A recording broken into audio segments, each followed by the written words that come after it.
नमस्कार, आप सभी का एमएस क्लासेस में स्वागत है। आज हम पढ़ेंगे भट्ट-लोलट का रस सूत्र मत। भट्ट-लोलट रस सूत्र के प्रथम व्याख्याता हैं। अभिनव गुप्त ने भी लिखा है कि भट्ट-लोलट का मत प्राचीन अलंकारवादियों सा है, जिसमें इसे उत्पत्तिवाद, उपचयनवाद और आरूपवाद की संज्ञा दी गई है। इस मत में निष्पत्ति का अर्थ है उत्पत्ति और संयोग का अर्थ उत्पादक भाव से लिया गया है। रस की उत्पत्ति होती है, अतः उत्पत्ति के सभी तत्व इसमें आने चाहिए। न्याय दर्शन में प्रत्येक कार्य की उत्पत्ति में 3 तत्व माने जाते हैं: कार्य, कारण और सहकारी। रस की उत्पत्ति मानने पर इन्हीं सब तत्वों का अनुसंधान की आवश्यकता होती है। भट्ट-लोलट के मत से स्थायी भाव ही उपचित होकर रस बन जाता है। उस स्थायी भाव की उत्पत्ति के कारण ललना इत्यादि आलंबन और उद्यान इत्यादि उद्दीपन होते हैं, जिनको सम्मिलित रूप से विभाव कहा जाता है। इसमें कार्य, कटाक्ष, भुजापेक्ष इत्यादि होते हैं, जिनको अनुभव कहा जाता है। अनुभवों को रस का कार्य मानने पर यह रस के आगे की वस्तु सिद्ध होगी, जो अनुचित है। सभी प्रक्रिया पर ध्यान देने से रस ही अंतिम फल सिद्ध होगा। भट्ट-लोलट के अनुसार अनुभव रस जन्म नहीं होते, किंतु भावों के ही कार्य होते हैं। विभावादि से उत्पन्न अनुभव से प्रतीति योग्य बनाया हुआ स्थायी भाव ही सहकारी कारण स्थानीय संचारी भाव से उपचय हो जाता है। नियमानुसार 2 भाव एक साथ नहीं रह सकते। यहाँ तक कि एक अनुपत्ति उत्पन्न हुई है, स्थायी भाव व संचारी भाव एक मनोवृत्ति है। एक मनोवृत्ति दूसरे को हटाकर उसके स्थान पर आ जाती है। एक का दूसरे के द्वारा उपचय किसी प्रकार नहीं हो सकता।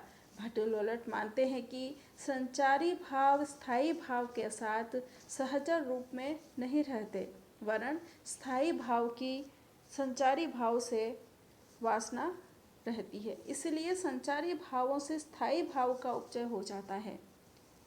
इसी रति इत्यादि स्थायी भाव की उत्पत्ति मुख्य रूप से अनुकार्यगत होती है, किंतु उसके रूप का अनुसंधान नट में भी कर लिया गया है। इसी प्रकार उपस्थित स्थायी भाव भी रस कहलाता है। यहाँ कारण और कार्य सहकारी कारण द्वारा स्थायी भाव की उत्पत्ति बताई गई है। इसलिए भट्ट-लोलट के सिद्धांत को उत्पत्तिवाद की संज्ञा से अभिहित किया जाता है। नट पर मुख्य राम इत्यादि अनुकार्य का आरोप होता है, इसलिए इसे आरोपवाद भी कहते हैं, और स्थायी भाव का उपचित रूप रस माना जाता है, इसलिए इसे उपचयवाद भी कहा जाता है। निष्कर्ष तौर पर हम यह कह सकते हैं कि जब हम किसी नाटक को देखते हैं या काव्य का अध्ययन करते हैं, तो रसों के रति इत्यादि स्थायी भाव की उत्पत्ति होती है। जैसे पहला नायिका इत्यादि भावों को उत्पन्न करते हैं, दूसरा कटाक्ष या भुजापेक्ष इत्यादि जितने भी अनुभव हैं, जिन्हें हम स्थायी भावों का कार्य मानते हैं, वे स्थायी भाव को इस योग्य बना देते हैं कि उसकी उत्पत्ति की प्रतीति हो जाए, अर्थात दूसरे की लोग उसकी उपस्थिति या उत्पत्ति समझ सकें। तीसरा निर्वेद जैसे इत्यादि संचारी भाव, जिनमें स्थायी भाव वासना रूप में विद्यमान रहता है, और इसलिए जो सहकारी कहे जाने के अधिकारी हैं, इस स्थायी भाव का पोषण भी करते हैं। यही रति इत्यादि स्थायी भावों की उत्पत्ति का क्रम है। भट्ट-लोलट के मत की सबसे बड़ी विशेषता यही है कि यह प्राचीनों के मत का प्रतिनिधित्व करता है। और भरत के सर्वाधिक निकट पड़ता है। यद्यपि भट्ट लोलट समाज की मन स्थिति का विश्लेषण नहीं कर पाए, किंतु रस सिद्धांत के विकास में उनका योगदान महत्वपूर्ण है। भाव को भट्ट लोलट ने मुख्य पात्र से संबद्ध बताया है और तद्रूपता के अनुसंधान के माध्यम से नट में भी रस की स्थिति स्वीकार की है। इसलिए स्वभावतः स्पष्ट होता है कि भट्ट लोलट कला के क्षेत्र में वस्तु की सच्चाई के पक्षधर हैं, जो उनकी महत्वपूर्ण देन भी है। साथ ही अभिनेता के में रस स्थिति मानकर भट्ट लोलट ने सकल अनुकरण की महत्ता पर भी बल दिया है। इसी तथ्य को उन्होंने अंगीकृत कर लिया है कि सकल अभिनय के लिए नट की भी तद्रूप अनुभूति अनिवार्य है। हर सफल सिद्धांत के साथ उसकी कुछ सीमाएं भी होती है। भट्ट लोलट के मत में भी यही नियम लागू होता है। इसमें इस बात की व्याख्या नहीं की जा सकी है कि सहृदयों को रसास्वादन क्यों होता है। इसमें केवल इतना स्पष्ट किया गया है कि रस की उत्पत्ति राम में होती है और नर्तक में उसकी प्रतीति होती है। दर्शकों का सीता इत्यादि आलंबनों से क्या संबंध है, जो उन्हें भी उनके प्रेम में आनंद आता है। रसों और विभादिकों में कार्य कारण भाव माना गया है, जो सर्वथा असंगत है, क्योंकि कारण कभी न कभी कार्य से अपना पृथक अस्तित्व अवश्य रखता है, किंतु विभावादि की सत्ता रस के अभाव में यह संभव नहीं है। उपचित स्थायी भाव को रस कहा गया है। उपचित वही वस्तु हो सकती है जो अनुपचित अवस्था में स्वल्प रूप से विद्यमान अवश्य हो और उसकी प्रतीति भी की जा सके। यहाँ स्थायी भाव की प्रतीति विभावादि के योग के अभाव में संभव ही नहीं है।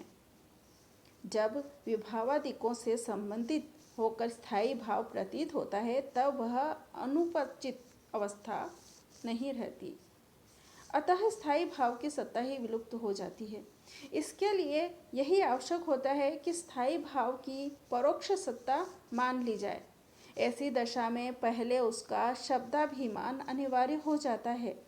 परोक्षात्मक ज्ञान के साक्षात्कारात्मक न होने से उसकी रस रूपता हो ही नहीं सकती। यदि स्थायी भाव के समान वियावादि से पहले रस की भी परोक्ष सत्ता स्वीकार कर ली जाए, तो रस सूत्र ही व्यर्थ हो जाएगा। ऐसी परिस्थिति में दूसरे लक्षण की आवश्यकता नहीं पड़ेगी। रस में न्यूनाधिक की भावना नहीं होती, किंतु स्थायी भाव में होती है। यदि स्थायी भाव को ही रस मान लिया जाए, तो रस में भी मंद, मंदतर, मंदतम आदि अनेक भेद होने लग जाएंगे और यह बात जाती रहेगी कि रस में कोटियाँ नहीं होती। समाधान के तौर पर यह माना जा सकता है कि जिस प्रकार रस की कोटियाँ नहीं मानी जाती, वैसे ही स्थायी भाव की भी कोटियाँ न मानी जाए। ऐसी दशा में हास की 6 कोटियाँ सिद्ध नहीं हो सकेगी। इसके अतिरिक्त स्थायी भाव के आधार पर रस की भी कोटियाँ मान ली जाए। ऐसी दशा में काम की 10 दशाओं के स्थान पर असंख्य दशाएं माननी पड़ जाएगी। भट्ट लोलट का यह सिद्धांत निसार सिद्ध हो जाता है कि स्थायी भाव ही रस बन जाता है। यह सिद्धांत का दूसरा पक्ष है उपचयवाद, अर्थात स्थायी भाव संचार भावों से उपचित होकर रस बनता है। भावनाओं का उपचय कभी नहीं होता, सर्वथा अपचय ही होता है। शोक आदि भाव जितनी तीव्रता से उद्भूत होते हैं, उतनी ही तीव्रता उनमें बनी नहीं रहती, वरन वह धीरे धीरे कम होती चली जाती है। यदि क्रोध, उत्साह, रति इत्यादि भावों को बीच बीच में परिपोषक सामग्री न मिले, तो ये भाव भी स्वयं क्षीण होते चले जाते हैं। अतः स्थायी भावों के उपचय की बात भी नहीं बनती है। अतः निष्कर्ष रूप में कहा जा सकता है कि उनके रस सूत्र में स्थायी भाव रस का कार्य रूप है और विभाव आदि उसके कारण हैं। स्थायी भाव आलम्बन द्वारा उत्पन्न होकर उद्दीपन से उद्दीप्त होकर संचारी द्वारा पुष्ट होकर रस रूप में रहता है। और भट्ट-लोलट का मानना था कि रस के स्थायी भाव की उत्पत्ति होती है। इसी कारण उनके मत को उत्पत्तिवाद भी कहा जाता है। भट्ट-लोलट के अनुसार रस की स्थिति मूल पात्र में होती है। नाटक में नट या अभिनेता उसके भावों का अनुकरण करता है। नट की कुशलता इसी अनुकरण में होती है और प्रेक्षक नट की इसी कुशलता से चमत्कृत होकर आनंद प्राप्त करता है।